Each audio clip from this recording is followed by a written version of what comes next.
Hello there, Rabbi. I see you're looking good. Fashion is everything, Joe. It's better to look good than feel good.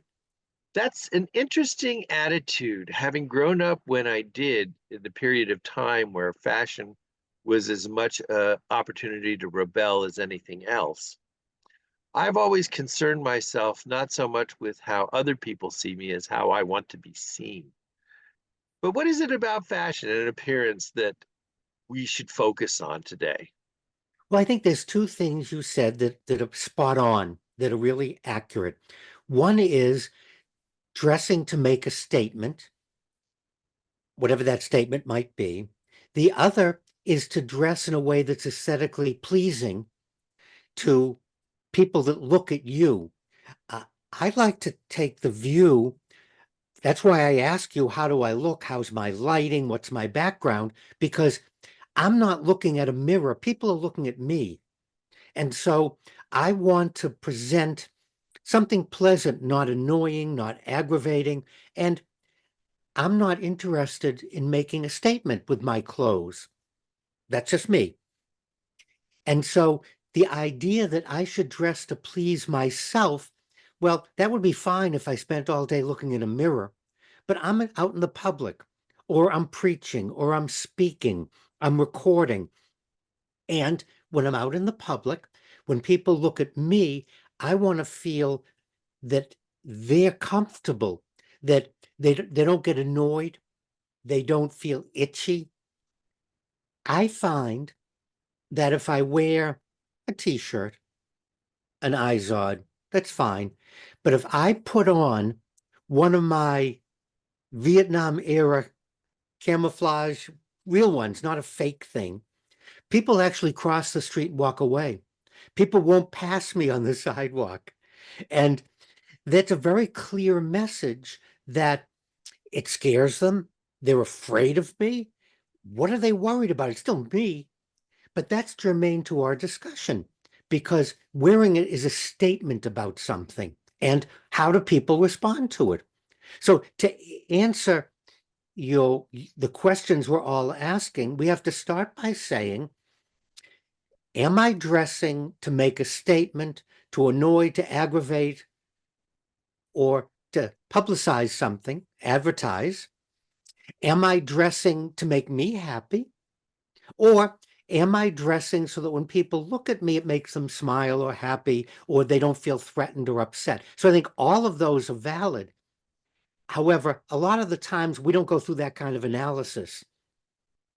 I remember the first time I got in an airplane, I wore a jacket and tie. Everybody did.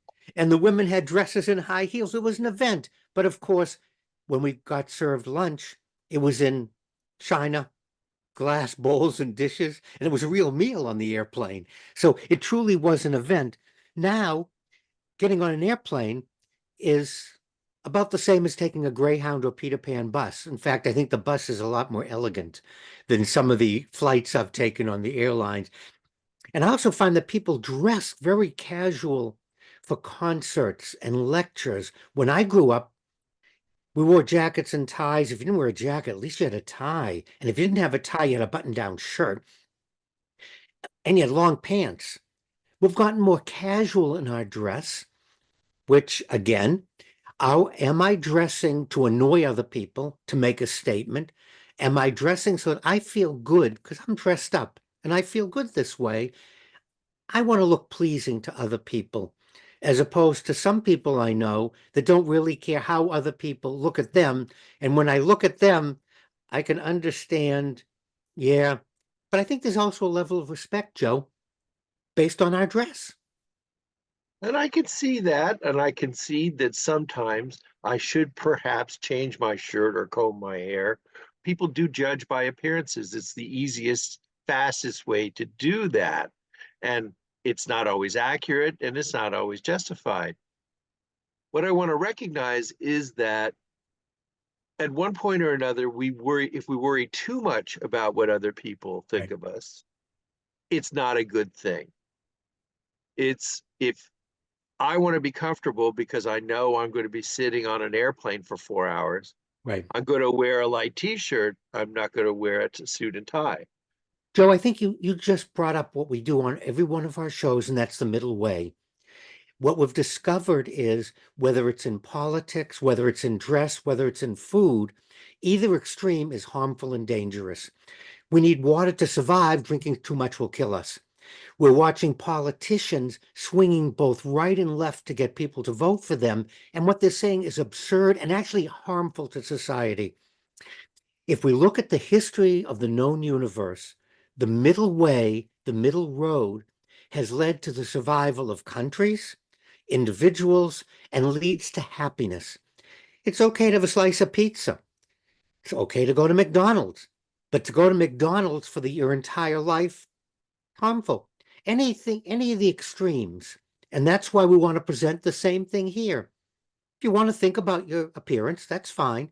But if you go to the extreme, it's harmful. Either any direction. It's the middle road, the middle way leads to success, to happiness for countries, for individuals, and political parties. Well, there is another way than the middle way, and that's the rabbi way. Thank you, as always, for the advice and observations, Rabbi. They always lead me down the correct path of sartorial and general happiness. Well, to borrow from the Marine Corps, there are only two ways to do things, the wrong way and Rabbi Bloch's way.